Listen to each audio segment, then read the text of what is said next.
Check out Agent Gold AI for game-changing AI tools for YouTubers. So, how are you guys doing? Great, very Really good. Thank good. you for having us. We're really good. Yeah, we're excited. Yeah, so I've been consuming your content for some time, and I know that you guys are in Brazil right now, right? We are, yes. How's the Rio weather? de Janeiro. How's the weather in Brazil?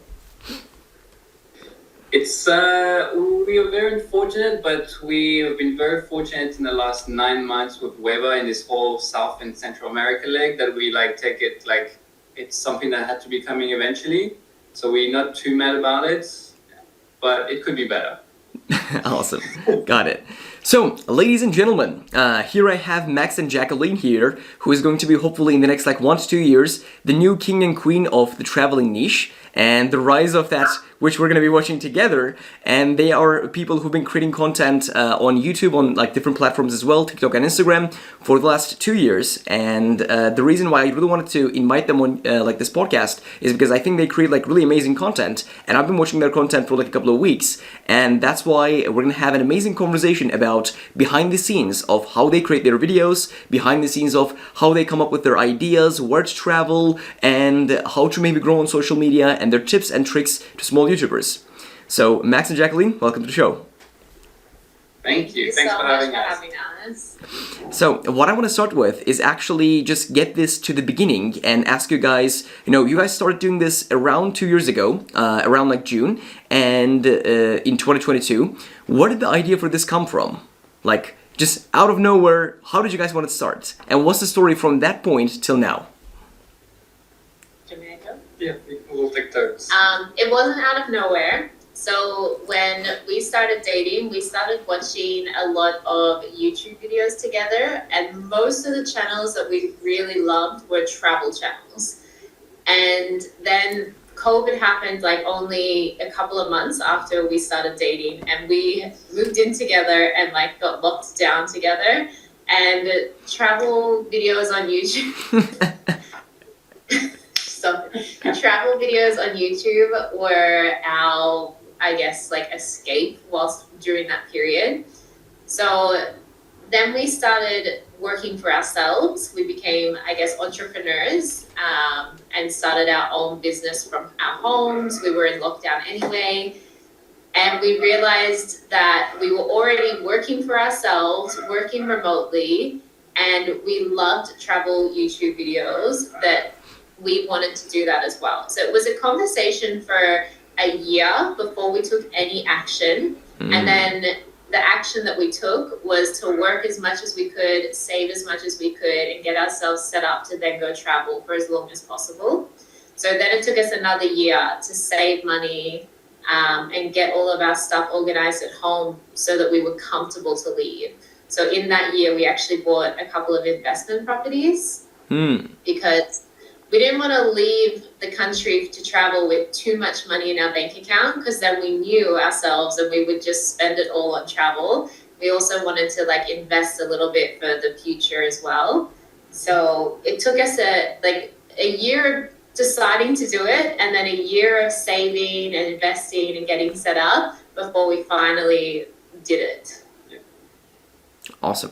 And when you guys started it, from that point, just 2 years ago till now, how was that journey? The best. We actually talk about it quite often, because as amazing as our last 2 years of travel have been, we actually spoke about it just a few days ago. Actually, we were walking on Copacabana on the beach, and I said to Jacqueline, as good as those 2 years have been lately, that year we did of working hard, saving money, and really manifesting all our goals was by far my most fulfilled year of my life.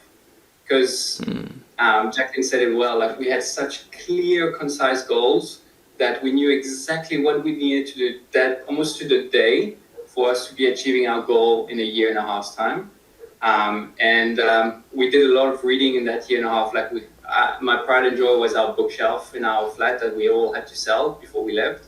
But the book by Arnold Schwarzenegger, Total Recall, he is very clear on how he was successful in his life, and the clarity of his goal was something that we reflected on, because as I would love to say successful as we are now, the success we had then was because we were so clear on our goals then that we were just like, we knew exactly what we had to do. We knew what we wanted to do, why we wanted to do it.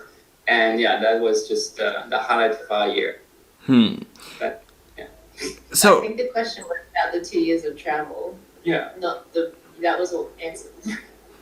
I will give you the long answers. Jackie will give you the short versions, okay? I don't know that you answered the question at all. That's true. so no worries. So one thing that I want to ask is basically when you guys started on like social media, you guys didn't really start. Did you guys start that for the reasons that you guys liked those videos and you wanted to make them yourself, or in the beginning was there an idea of, well, we can actually grow this and maybe this can own itself become a business in the future, or we could just do this while getting paid for this? Was there any ideas for that in the beginning? Yeah, there was always the goal when we started our YouTube channel was to turn it into something that would make us money. In the back of our mind, I guess, that was always the goal, but we also knew that it wasn't something that would happen overnight. So, and also it doesn't happen for everybody. You can have some amazing videos, but sometimes people just don't grow as well for whatever reason it might be, like whether it's they're not putting in the effort or they're just not finding their audience, they're not making the right videos. I don't know, but I know that there are really great creators out there who haven't been as successful as what they would want to be. So it was one of the things that, yes, it was always our goal, but whether or not we can do that and whether or not we do achieve that, we don't know. It's still up in the air. Yeah. Interesting. And do you guys, one thing I just, out of the blue, out of like the script is, I tried, traveling and vlogging it at the same time, and I found it like very difficult, and I always found it, okay, I'm just not gonna vlog, I'm just gonna, live through this and just like experience this. Do you guys ever feel that, or like is it very, habitual now for you guys? I think it's not habitual yet, even though we've been doing it for almost 2 years. When circumstances get rough or like stuff happens that we start to feel really overwhelmed, we don't automatically pick up the camera. In those situations, usually the camera is the last thing we're thinking about because we're stressed or we're overwhelmed. But usually those moments are probably the best ones to film because they're the most entertaining, but we always miss out on them. So luckily they don't happen that often, but when they do, we usually don't capture them because we're too overwhelmed. But the rest of the time, like when we're having a good time, I actually love filming because I know that we're then going to make a video and then we get to re-watch that experience again. So in my opinion, filming while traveling enhances our experience of it because we capture such an authentic memory of it, and it's really nice looking back at those memories. We still watch our old videos sometimes. Like if we're in an apartment with a TV, sometimes we'll just put our channel on, and then every now and then we'll look up the TV and we'll be like, oh, remember when we were in Sri Lanka? Like we loved it so much. Amazing. So let's pull back the curtain a little behind the scenes of making those videos. Now, the question that I ask to most creators is, how do you come up with like the video ideas? And generally the video ideas will revolve around which country you're in, probably. I can guess that. And from A to Z, the content creation process, from like coming up with a video idea, and what do we title this? What's gonna be the thumbnail? From how do we film this? Like what's gonna be actually inside of the vlog? And to editing, and to publishing, all of this. What is your guys' like process from like A to Z in terms of content creation? Should I start? Because I... Okay, So- we'll take over with Yeah, that. so we kind of both have a hand in this. So usually I do all the research and planning, and then Max takes over and does all the editing. So I'll start, and then he can advise his process. But for coming up with the video ideas, it's mostly based around the location that we're in. So when I'm researching a country like Brazil, for example, I knew we only had 4 weeks in Brazil, and Brazil is huge. So I planned, okay, these are the 4 locations that we're going to visit in that time. What can we do in those locations? How many days is it going to take? So I start looking up, like, what are the things I actually want to do in that location? And then how can a story or a video form around what I actually want to do? So for still, for example, we're really doing more like, I guess, guide style videos. It's more, here are the top things you can do in this location. And these are the things that we thought were the best things to do.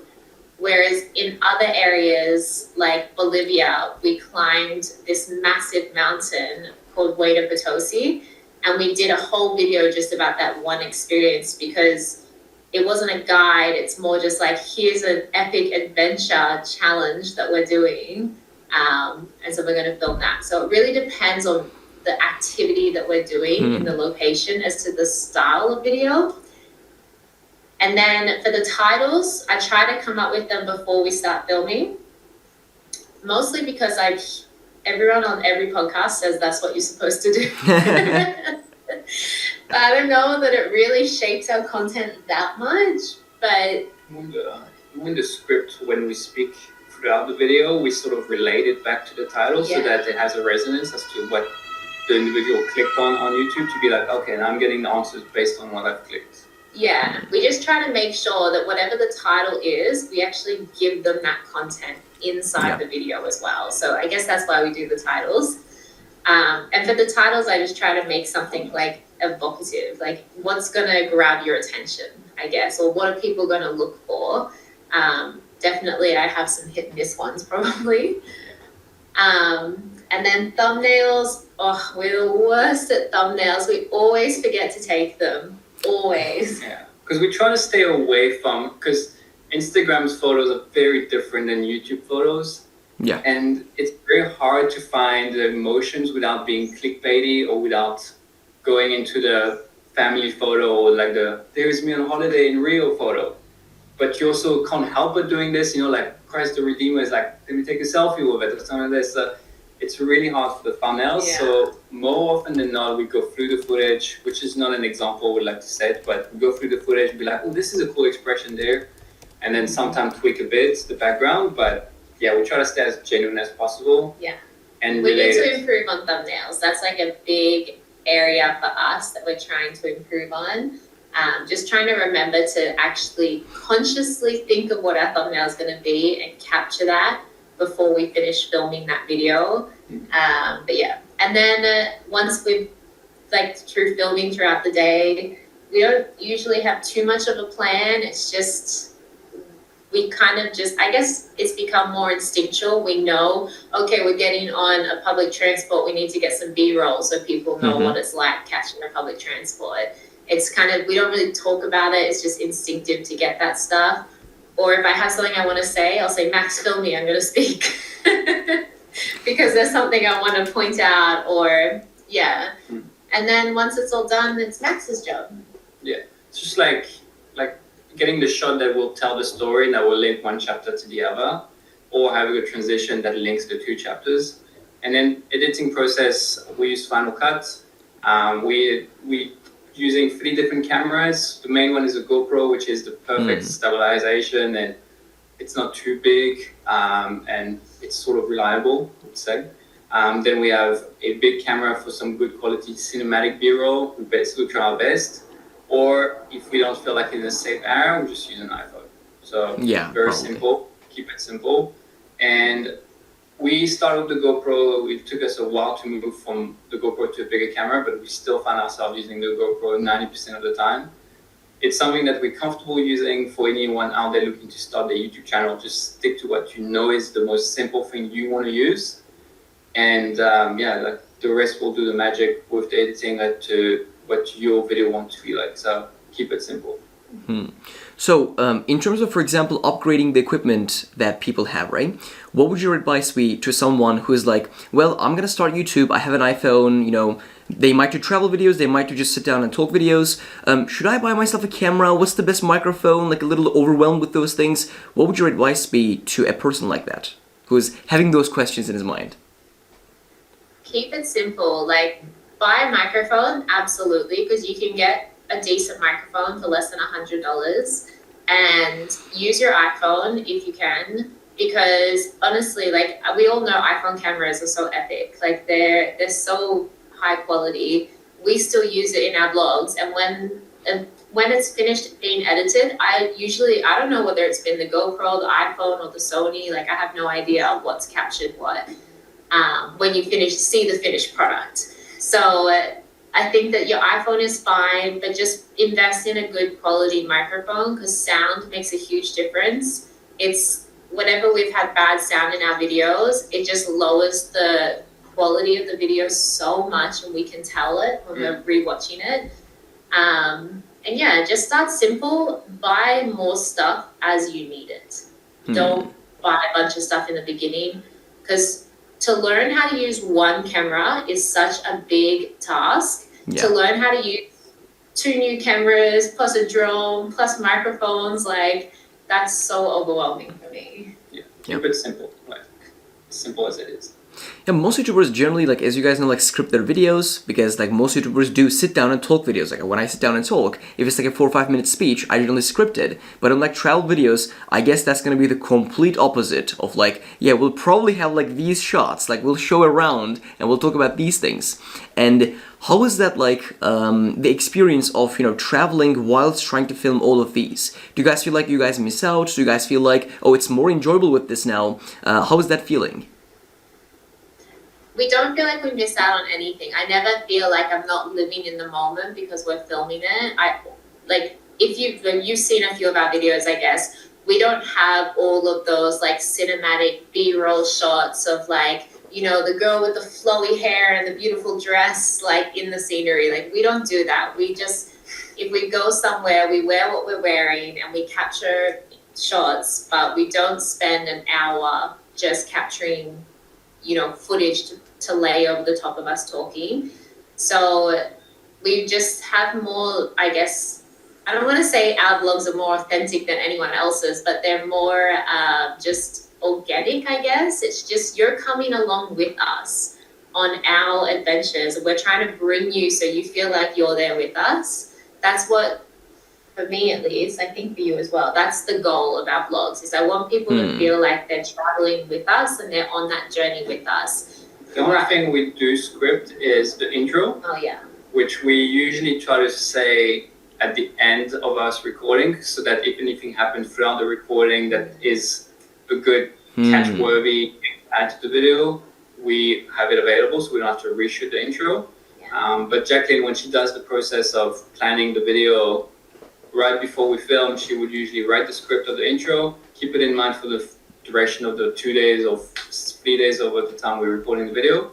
Towards the end, when we get a good shot, good light, we're like, okay, this is a good intro spot, and we tweak it if necessary. Yeah. So you guys create the hook of the video after essentially the video is filmed and it's ready. Yeah. Yeah.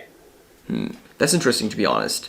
So what I actually find kind of interesting as well is, so I'm like 20 and I am pretty much like full-time with what I have, like with the podcast, with like my own YouTube channel, and this is like the creator economy, right? The creator economy where someone who has a passion, they can do whatever they want and they can get paid doing it and they can get help, like they can help other people with the same thing that they love.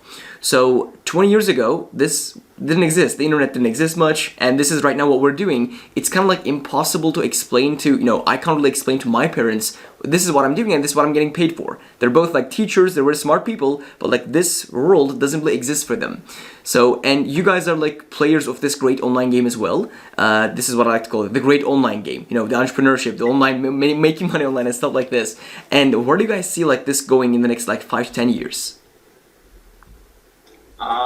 I think it's just going to be more and more permanent. Like kids are figuring out technology faster than anyone.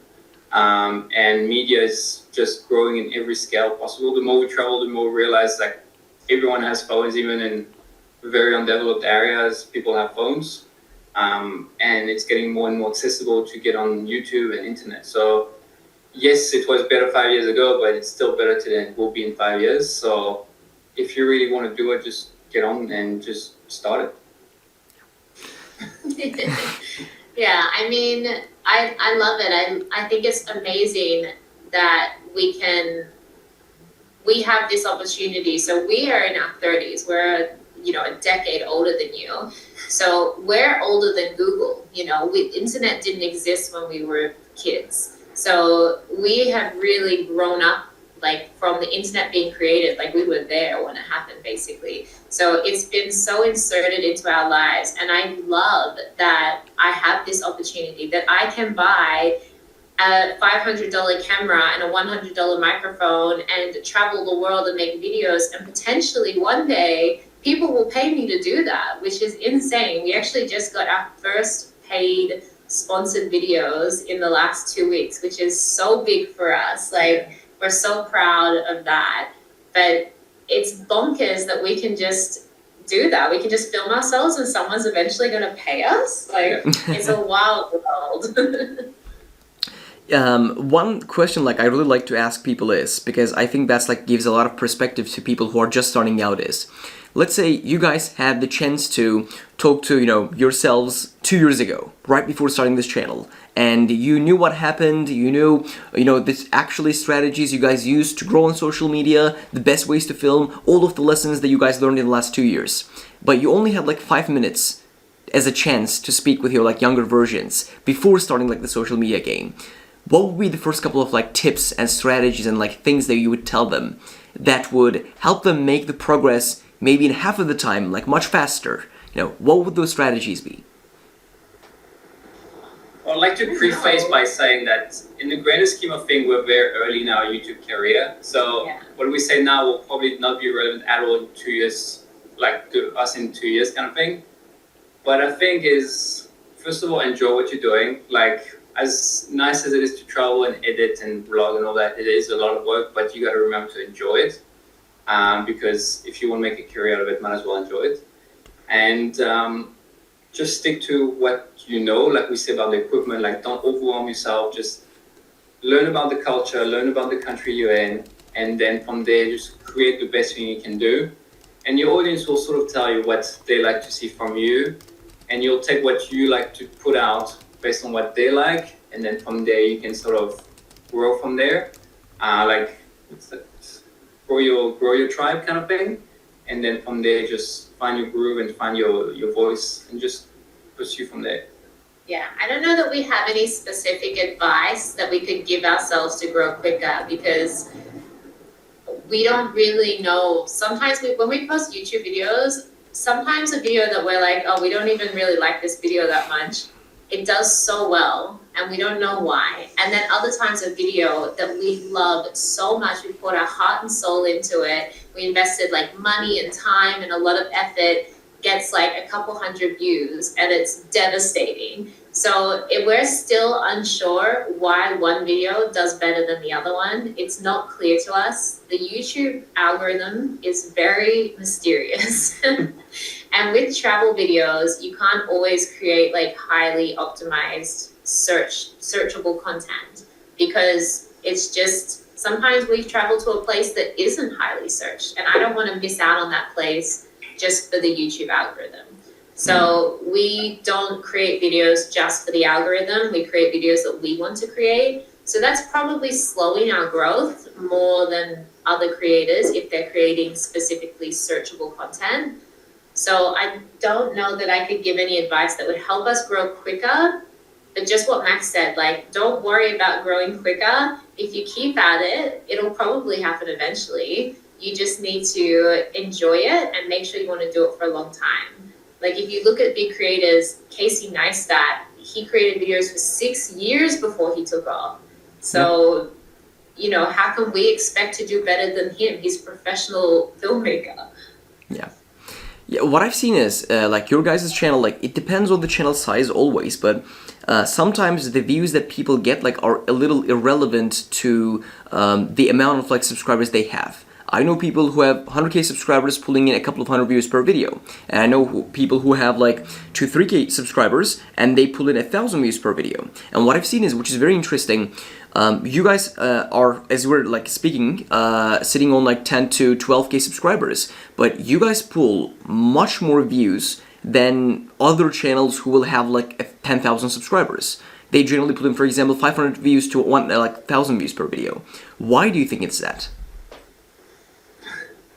It's the demography. Like, we have a lot of, as a travel video, as a travel vlogging channel, it's really hard to grow your niche audience. I know your channel is very much like self-development and self-growth and like financial like drive and stuff like that. So when people go to your channel, they know it's you in front of a camera speaking about this. Whereas us, we go from Argentina to Brazil, for example, in that case we're in right now, and the viewership might change. So it's a bit tricky to have the same viewing audience. That's where personality for travel vloggers really kick in. Like, are we entertaining, fun?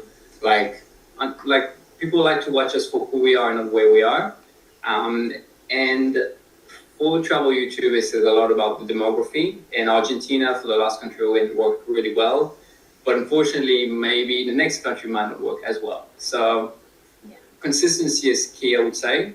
And eventually, those people that found you in that one country because they're from, they will stick with you throughout your next journey, your next countries. Yeah, I think with travel blogging, because your videos vary so much, that you need to grow an audience of people who like you for you and just want to, like I said earlier, come along your journey. And I think we have a small portion of our audience who is like that. So we have like a few subscribers that we know and love because they comment on every video, and we just appreciate them so much that they're watching our journey no matter where we are in the world. And then we have other people who are watching our videos because they want to know about a specific city, or because we came up on their search feed one time and that they found that video interesting, or because we're actually traveling the country that they're from. So if you're not building that kind of loyal subscriber base who are just interested in you, then that's why you're going to get such low views compared to your subscriber count. So growing slowly, I guess, that we have done, like you said, we've only got just under 12,000 subscribers in almost 2 years and 200 videos posted, which is quite a lot. So it is growing slowly, hopefully because we're getting loyal subscribers who will just continue to watch our videos, because your subscriber count doesn't matter. You don't get paid for subscribers, you get paid for views. So what I have is, when you guys started, like, how did the growth happen? Was it like, the first video posted, boom, banger, 2,000 views, just got like that? Or how was that journey? And what my guess is, because that's what happens with every single person, in the beginning it's very slow. And when it's very slow, and right now you guys have like an idea of when I post this happens. Like, and you guys might post like a video that you think is gonna get a lot of views, and it will. And sometimes it's not. But like you say, game that we can play now. But in the beginning, we have no idea at all. It's like, let's make a video, let's edit it like this, upload it, and then see what happens. And when we do that, generally, in the beginning, we don't really get a lot of like monetary results. There's not a lot of views, there's not a lot of people subscribing, and how can you keep that motivation up when that happens? And how did that journey happen for you guys? I think it's a little bit of research, at least. Like, if you are gonna, it doesn't have to be about travel, but I mean, in our sense, it will be about travel. If we type in Rio de Janeiro, we enjoy watching YouTube. So what would we enjoy watching? And therefore, what would we enjoy recording based on what we can see is popular on YouTube? Because at the end of the day, you wouldn't mind being on the first page as opposed to the 67th page kind of thing. So what comes up on page one? Okay, I really like what this person did. At the end of the day, there are 100 people doing exactly the same thing. What is it about us that can do different about going to that specific spot? Or like you doing financial things, what is it about that application that I can put into this video that will make it different? So do a bit of research and then put on your own spice. And from there, you will see what you like to do, what you dislike to do. And yeah, just carry on doing, like, just carry on posting. At the end of the day, like, the more you post, the more you'll learn. And from there, you will just figure it out. yeah. And in terms of growth, our first, I think it took us like 7 months before we reached that 1,000 subscriber mark and 4,000 watch hours to actually monetize our channel. And then after 1 year of traveling, I think we had like less than 2,000 subscribers.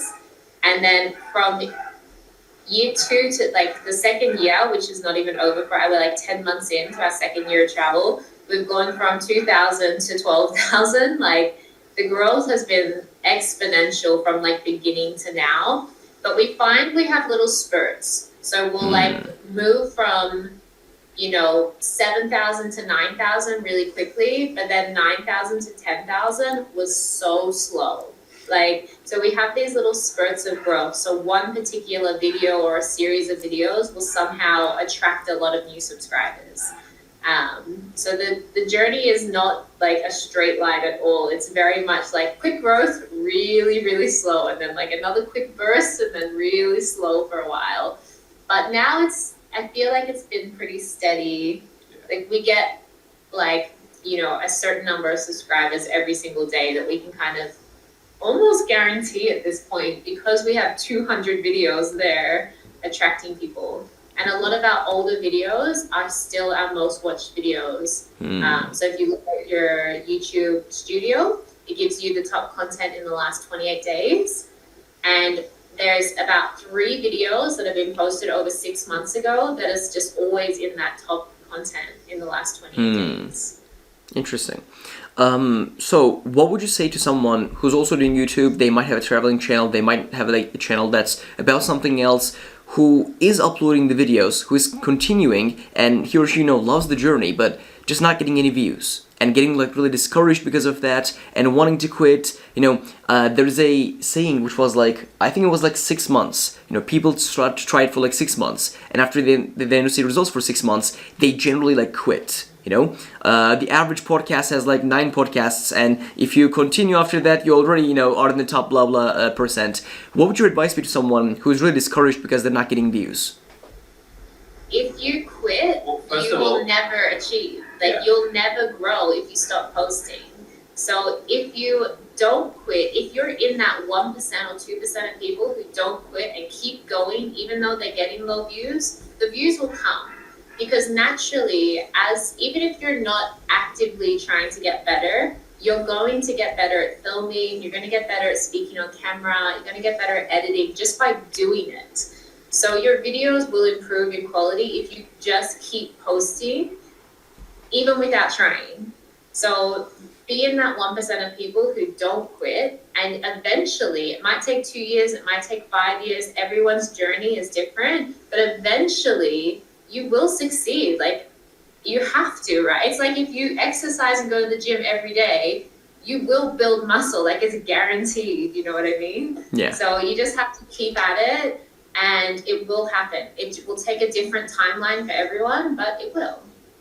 And maybe this answer is a bit biased because obviously we're very much fond of YouTube, but I feel like YouTube is an industry that allows you to open so many other doors, because it's good improvement in public speaking. In computers, you learn how to do edits, you learn how to work cameras and sound. So it opens so many other doors that if for some very sad reason you were to give up on your channel, that also opens so many other doors for freelancing jobs and building thumbnails and doing any other thing. So worst case scenario, I think YouTube has a lot of opening doors that can be created based on that. Yeah, I really agree to that, because I'm thinking, for example, if my channel randomly disappeared out of the earth, I actually built a lot of skills that I could, build another business, build something else, and it would probably come to this point not in 4 years, but in 1 year probably, because, I just learned a lot. I know the video, we know the hard skills of graphic design, audio design even, music to put to your videos, to soft skills like what gets views, how to talk, how to communicate, all of these things, which is actually very interesting. And that's why when I look at people who have tried some stuff, an online business, a YouTube channel in the past, they are generally people who will be, wanted more than in the future companies, because they just have different skills than normal average person. Yeah, exactly. And it shows a lot to, if you were to go get a job after your online career, it shows a lot to employers how much work you're really willing to put in to succeed. I think people who are trying to start their own online business usually work more than 40 hours a week in general. Yeah. So we're usually hard workers, and that definitely comes across. Yeah. So one thing that you guys might have felt or might not have felt, depending on the person type, this changes a lot. And you guys are 2 people, so it might be a little less, but one thing that a lot of people feel when they're starting out on YouTube is they feel this social pressure.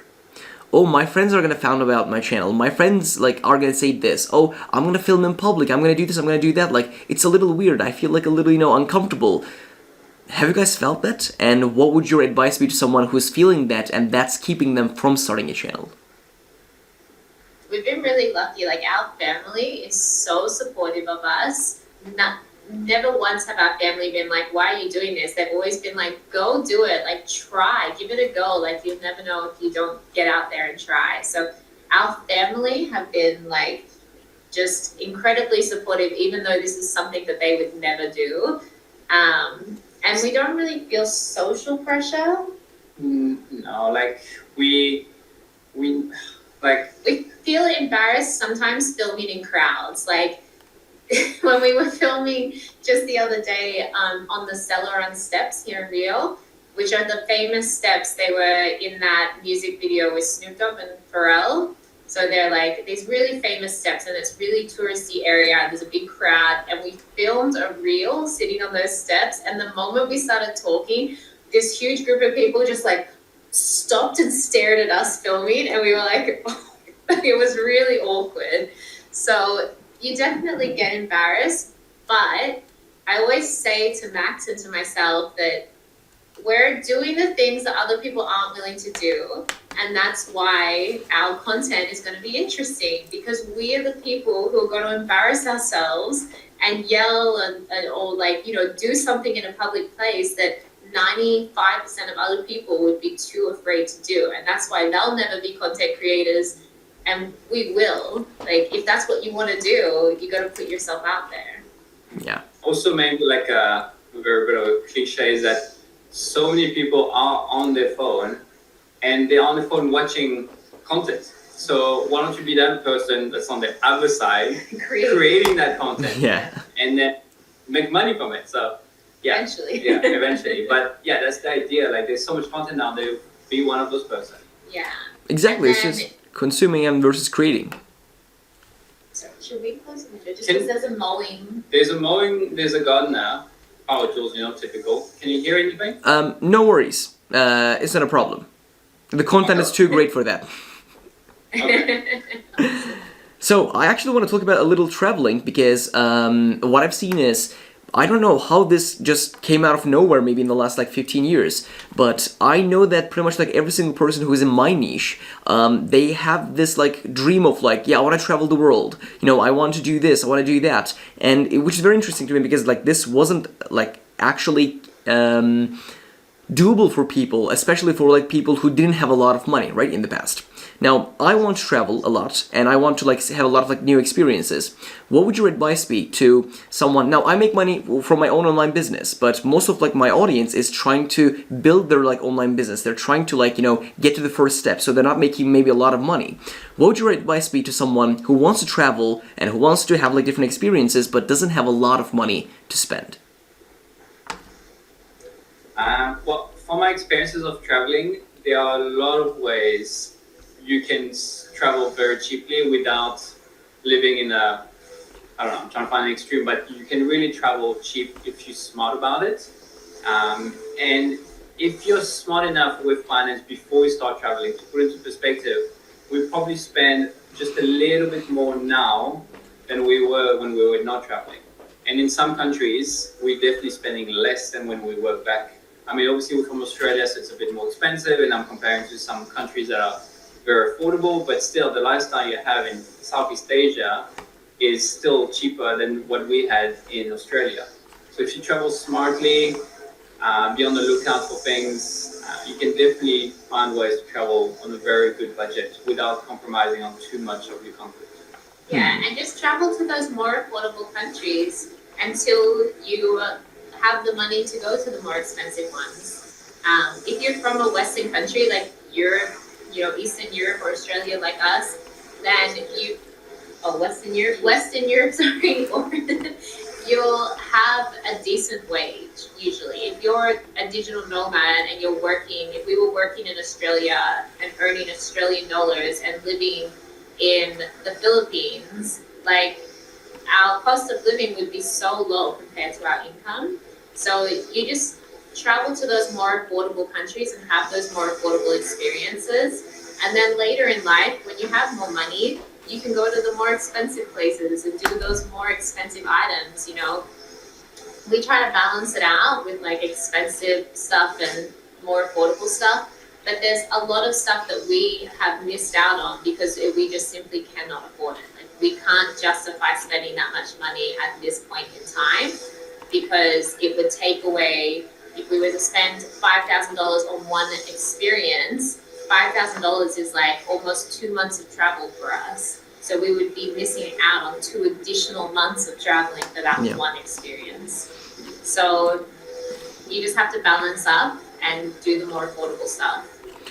And on a business point of view, it's also a driving force because you can say, okay, I can't afford it, but maybe my content can lead me to be able to afford it through a paid partnership. Like for traveling, there's a lot of companies out there that will offer you the experience that you want to do without paying for it, and in exchange do a video. So it's a very good compromise to do those kind of things. So yeah, if you're smart about it, once again, you can end up doing a lot of things you want to do without breaking the big bank. Yeah, and we've heard so many stories of other people, like when they've been waiting for retirement and then something has happened with their health and they can't travel anymore. But they waited, they worked all their life, they saved up all this money to use their retirement to be able to travel, and something has gone down with their health and they just miss out completely. And we met this older couple recently that said, there's 3 phases in your life. There's your go-go years, your slow-go years, and your no-go years. And your no-go years are like, you're too old, you can't do it anymore. Your slow-go years are when you're getting older and you're kind of doing more like cruises and very slow-paced travel. And your go-go years when you can do everything. Like you can hike the mountains, you can sleep in tents, like you can go have those kind of more affordable, crazy adventures that you're not going to be able to do later in life. So do those things now and yeah, work later. What are like the top 3 countries you guys would suggest to someone who doesn't want to break the bank but still wants to travel? Ooh, the Philippines. Philippines. Sure. Argentina. Argentina's a good one too, but Argentina's expensive to get to. Yeah, depending where you're in the world, Yeah. the biggest expense would be getting to Argentina. Yeah.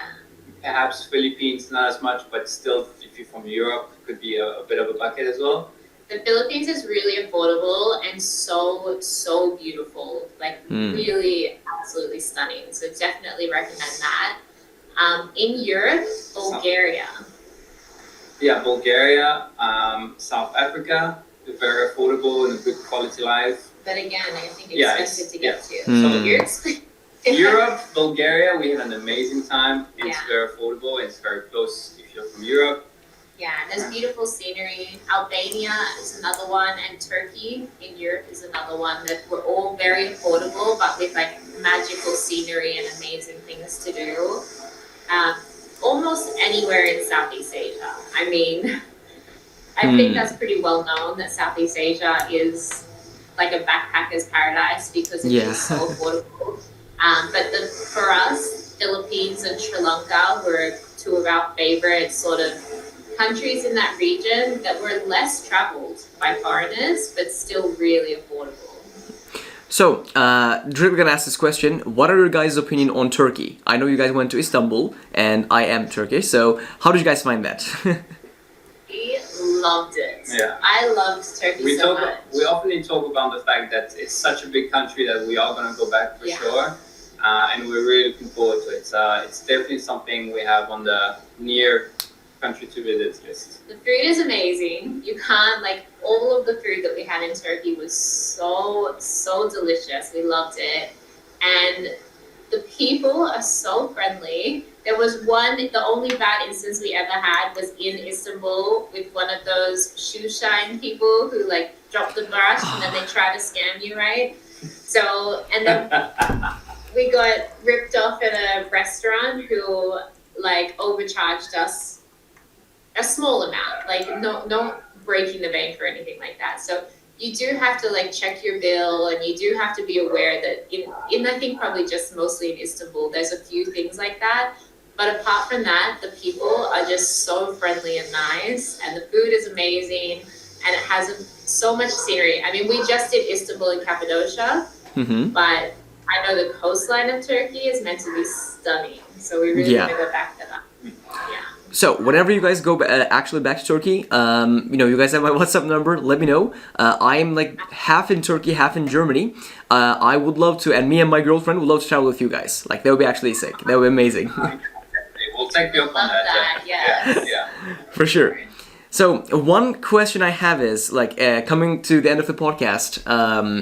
Where are we going to see you guys in 1 year? What are your goals? What are the places you want to travel to? What are the maybe subscriber count goals that you guys have?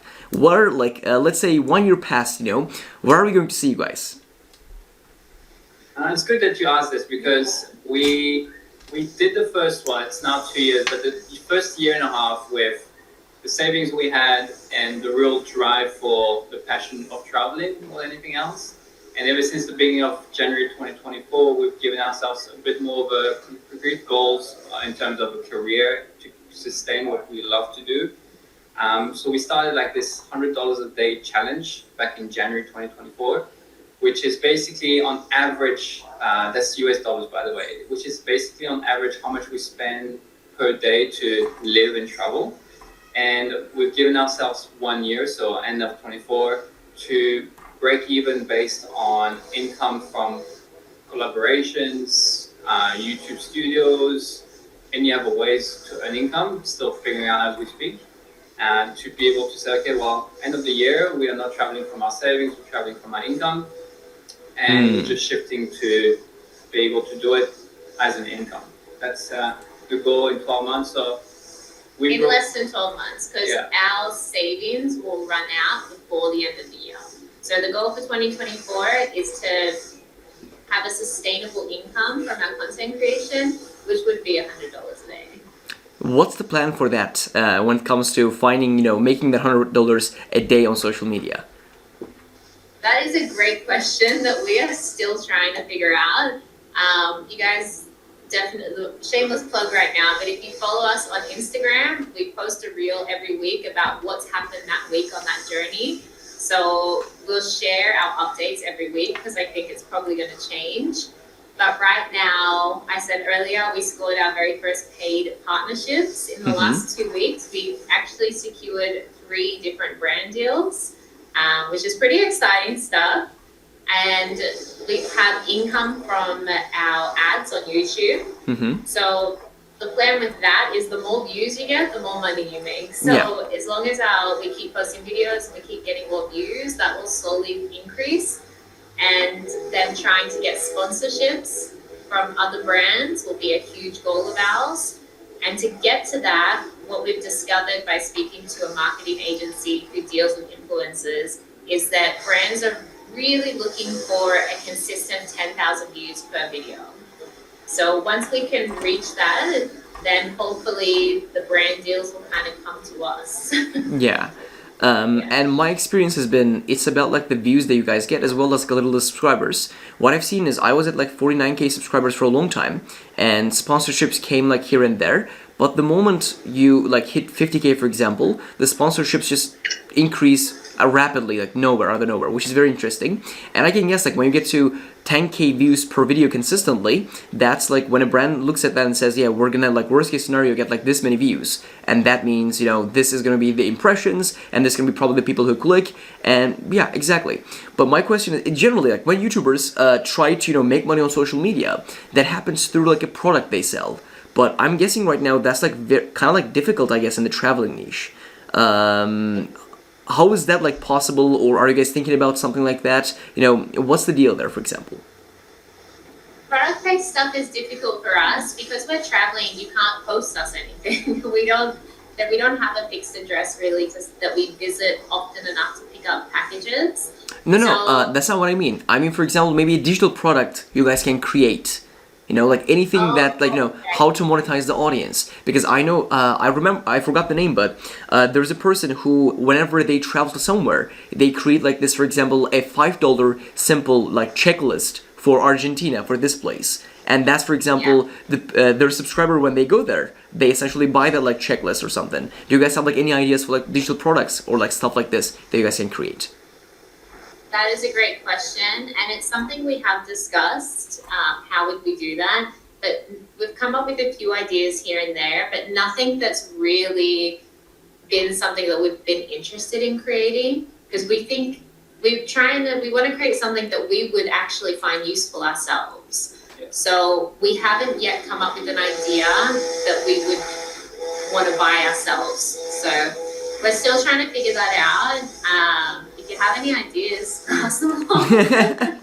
In a way as well, it's something that we saw on the Discord chat that's really resonated with especially me, but it said that the sponsors will come to you, don't force them. In a way, having the savings really helped us to not be thirsty for sponsors. So to make money. Or to make money, yeah. Obviously, we're not going to say no, but we're in a fortunate enough position to say no, and I think that makes us very good in the mental headspace that we're not thirsty for sponsorship to the point where we say no, yes to anything. And I think having a bit of preparation and not just jumping the gun, let's just do it kind of thing, is a very good position to be in.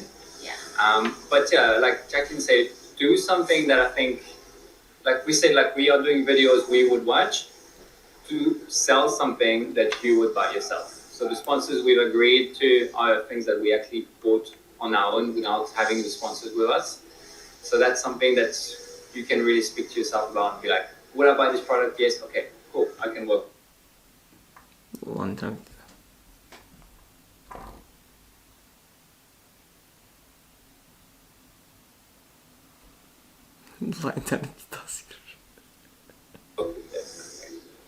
Okay, Back. I think we're back. I think there was a cut in a connection. Yeah, it says my connection is unstable. Actually, we're at the end of the podcast. Slowly. I'm just gonna right now. Salman, bro, cut this part out for the editor. And what I'm just gonna say now is just you guys can plug whatever you guys want to plug. If you guys have like a product, there will be like one thing that you guys plug. But the channels, everything is gonna be linked in the description. And my questions are like kind of like done. Anything else you guys want to add? By the way, this is not in the podcast itself. No, yeah. No, we don't. Just follow us. We're Max and Jacqueline on YouTube, Instagram, and TikTok. So definitely come and follow us. The best way to support us is to watch our videos. Like, that's all we ever ask for from people. And if you like our videos, give them a thumbs up. But yeah, definitely go check us out on YouTube. That's where we post all of our content, and hopefully we see some people there. Yeah. And thank you so much for having us. Yeah. It's I really resonate with your channel because before we started traveling, I sort of tried my luck at doing a channel like yours, which is like focused on personal growth and finance and things like this. So I really liked what you do, and it's good because you're driving people to be better. So you're doing a good thing. I appreciate you guys. So thanks so much for your time. And ladies and gentlemen, thanks so much for watching the podcast. And you guys can find Max and Jacqueline's channels linked in the description. Their TikTok account, their Instagram account, go follow all of them. And in my opinion, they create the best travel videos in the world. And in 1 year from now, they're going to get to a level where they're completely sustaining themselves from the channel. So you guys will see probably much better and sicker videos from them very soon. Max and Jacqueline, thanks so much for being here. Thank you so much, Ahmed. Have a great day. Check out Agent Gold AI for game-changing AI tools for YouTubers.